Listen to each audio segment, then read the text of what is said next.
सर्वप्रथम सर्व जनतेला या येणाऱ्या दिवाळीच्या सर्वांना हार्दिक शुभेच्छा। ही दिवाळी आणि येणारं वर्ष सगळ्यांना सुखाचं, समाधानाचं आणि भरभराटी जावो अशी प्रार्थना करतो। सगळ्याच्या मनोकामना पूर्णत्वात जावोत अशी सुद्धा प्रार्थना करतो आणि पुनश्च एकदा सर्व जनतेला या दिवाळीच्या हार्दिक शुभेच्छा देतो। आपल्याला कल्पना आहे की सर्वच वस्तूंचे दर मोठ्या प्रमाणावर वाढलेले आहेत। खाद्यतेल असो त्याच्या किमती दुप्पट झालेल्या आहेत। सिलेंडरमध्ये गॅस भरण्याच्या किमती दुप्पट तीन पट झालेल्या आहेत। 400 रुपयाला भरला जायचा आता 1200 रुपये लागतात। त्याच पद्धतीनं सगळ्या जीवनावश्यक वस्तूंवर मोदी सरकारने GSTच्या रूपामध्ये कर लादल्यामुळे सगळ्याच वस्तू महाग झालेल्या आहेत। आणि शेतकऱ्याचं उत्पन्न जेव्हा येतं, कांद्याचं उत्पन्न आलं की सोयाबीनचं उत्पन्न आलं की कुठलंही उत्पन्न आलं की त्याचे दर कमी करण्यासाठी बाहेरून आयात करण्याचा प्रकार या सरकारने सुरू केलेला आहे। जर कांद्याचं उत्पादन कमी झालं तर निर्यात बंद करणार, जास्त उत्पादन झालं तर त्याच्यामध्ये किमती कमी होणार। आता किमती कमी सरकारला पाहिजे असतील तर सगळ्याच वस्तूच्या किमती कमी करायला पाहिजे। फक्त शेतकरी उत्पादन करीत असलेल्या वस्तूलाच कमी किंमत देऊन बाकीच्या किमती मोठ्या प्रमाणावर वाढवणं हे सरकारचं चुकीचं धोरण आहे।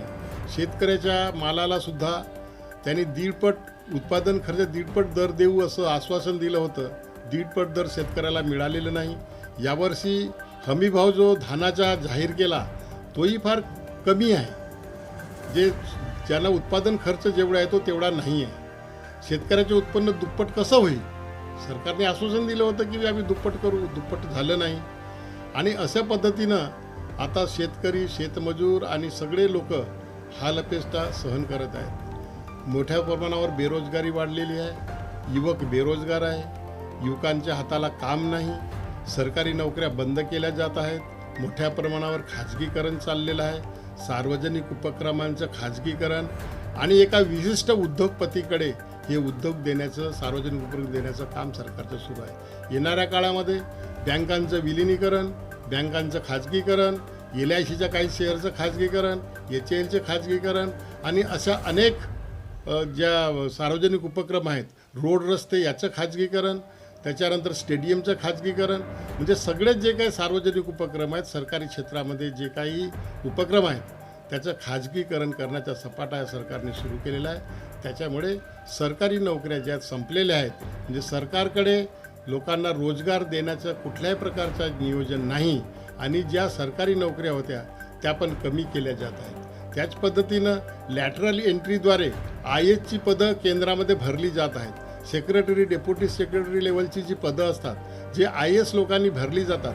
तर IASची परीक्षा सर्वसामान्य लोक देत असतात। त्याच्यामध्ये SC ST OBCना आरक्षण असतं, परंतु आरक्षण संपविण्यासाठी आणि सर्वसामान्य लोकांना त्या ठिकाणी प्रवेश मिळू नये याच्यासाठी लॅटरल एंट्रीद्वारे त्यांचे स्वतःचे लोक त्या IASच्या पदांवर भरले जात आहेत सरळ एंट्रीद्वारे। तर अशा पद्धतीचं या भ्रष्टाचार मोठ्या प्रमाणात याच्यामध्ये या सरकारमध्ये चालू आहे। कंत्राटी पद्धतीनं भरती करण्याचं नियोजन या लोकांनी केलं। जे काही सरकारी शाळा आहेत त्याचं खाजगीकरण करण्याचं नियोजन सुरू केलं। म्हणजे अशा पद्धतीनं संपूर्ण सरकारी यंत्रणाच संपुष्टात आणण्याचं काम हे सरकार करत आहे आणि सगळीचकडे खाजगीकरण करण्याचं काम करत असेल तर याच्यामध्ये जे आपले गरीब लोक आहेत, जे सर्वसामान्य लोक आहेत, जे बहुजन समाजातील लोक आहेत त्यांच्यावर अन्याय होणार आहे। त्यांना मिळणारं आरक्षण शिल्लक राहणार नाही, कारण की सरकारी नोकऱ्याच राहणार नाही तर आरक्षणसुद्धा राहणार नाही।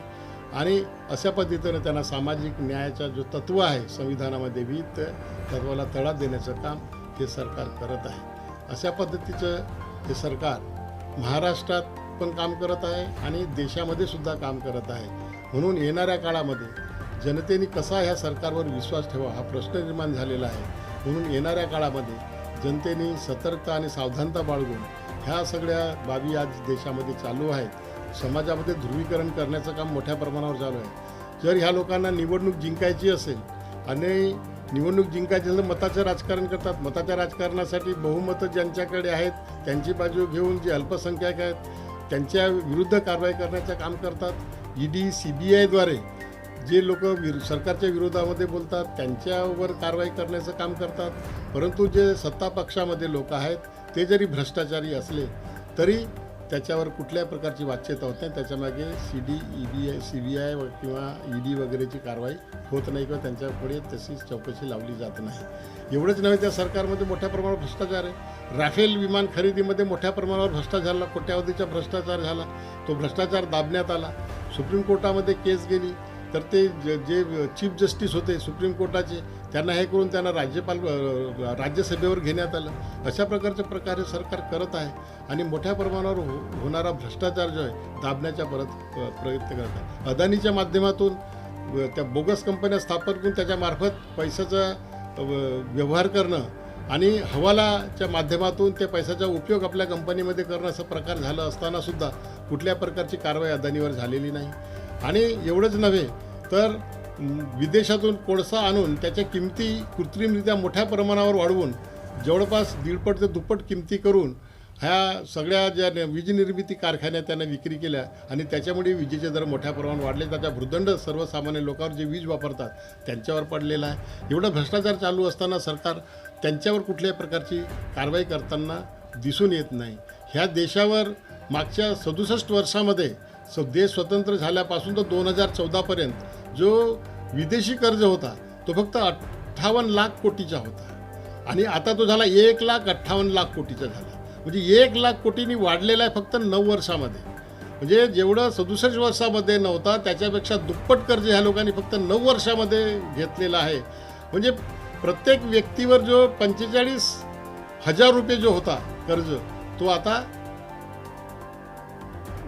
1,50,000 झालेला आहे प्रत्येक व्यक्तींवर या देशामध्ये. तर अशा पद्धतीनं ह्या देशाला कर्जबाजारी करण्याचं काम केलेलं आहे आणि हा कर्ज घेऊन आलेला पैसा हा कुठं गेला याच्या कुठल्याही प्रकारचा हिशेब नाही मोठ्या प्रमाणावर देशामध्ये. तर अशा पद्धतीनं ह्या देशाला कर्जबाजारी करण्याचं काम केलेलं आहे आणि हा कर्ज घेऊन आलेला पैसा हा कुठं गेला याच्या कुठल्याही प्रकारचा हिशेब नाही. मोठ्या प्रमाणावर कर आकारले जात आहेत, पुंजीपती लोकांना सवलती देण्यात येत आहेत, त्यांचं कर्ज माफ केलं जात आहे, परंतु शेतकऱ्याचं कर्ज माफ केलेलं जात नाही.